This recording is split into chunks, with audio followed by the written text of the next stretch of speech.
Plein de bonnes résolutions. En ce lundi, Jean décide de créer un guide des bonnes pratiques pour limiter l'impact environnemental des emails. Il retranscrit ce qu'il a appris précédemment, mais souhaite approfondir ses recherches avec d'autres avis complémentaires à ceux des sites institutionnels.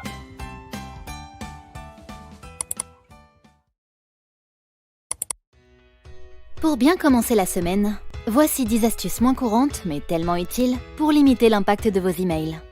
Mais avant, j'ai envie de tester vos connaissances sur le sujet. Première astuce. Ne pas supprimer tous les emails inutiles sans les ouvrir. Ne supprimez pas machinalement tous vos emails inutiles sans les avoir préalablement ouverts. Prenez le temps de vous désabonner. Et de supprimer ensuite les emails de désabonnement envoyés automatiquement. Conseil. Faites-le immédiatement pour ne pas les laisser s'accumuler. Filtrez les emails. Vous pouvez filtrer les publicités ou considérer le destinataire comme spam, ce qui vous gagnera du temps de tri. Nettoyez la boîte mail. Vraiment. Pensez à fréquemment supprimer tous vos spams et à vider la corbeille ensuite. Il est inutile de vider la corbeille en arrivant le matin. C'est davantage un réflexe à adopter en fin de journée. Adoptez une gestion optimale des emails. La gestion des emails est vraiment importante. Ne passez pas tout en revue en 5 minutes. Vous risquez de rater une information utile ou urgente. Néanmoins, sauf exception, ne passez pas non plus la journée dessus. Prenez 30 minutes en début de journée pour sélectionner les emails urgents et supprimer ou se désabonner des autres. C'est largement suffisant. Tout dépend du nombre d'emails reçus. Limitez l'impression des emails. Vous ne devriez pas imprimer vos emails dans les cas suivants. Pour ne pas les oublier. Si l'email est important, un marqueur de suivi ou un drapeau important suffiront. Vous pouvez même créer une catégorie dédiée à ces emails. Pour les lire offline. On a désormais accès à Internet quasiment partout. Dans le pire des cas, cela attendra quelques heures. Pour les annoter ou écrire un renseignement.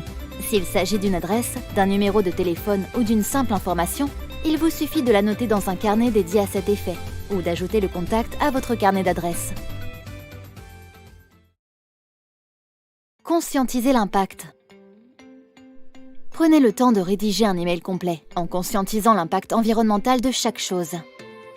Rédigez en format texte plutôt que HTML.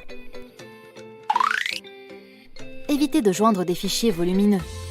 Mettez un lien de redirection vers les fichiers ou un service de téléchargement qui efface les fichiers après une période donnée. Pilotez son choix de support. L'impact environnemental de 2 supports dépend du contenu, du nombre de destinataires et du scénario. Alors, plutôt que de se demander comment vous allez envoyer votre message, faire le bon choix écologique, c'est utiliser les 2 médias de manière complémentaire afin de mener au mieux une campagne de communication efficace et éco-responsable. Désactivez l'envoi de notifications. Désactivez l'envoi de notifications dans votre boîte mail, de vos réseaux sociaux ou autres plateformes. Cela vous évitera de recevoir un email pour chaque notification. La planète et votre bien-être vous remercieront. Faites preuve de créativité. Oubliez les emails merci ou pause-déj.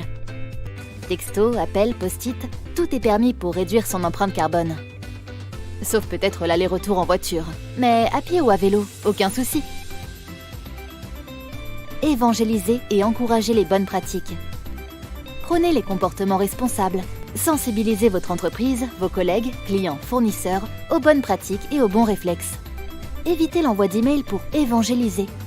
Soyez moteur pour organiser des réunions d'échange et traiter les sujets de vive voix pour lancer des challenges en interne afin de diminuer l'empreinte CO2 de sa boîte mail. Mettez en place des plateformes et outils de communication parallèles, WhatsApp, Teams. Bref, laissez place à votre créativité.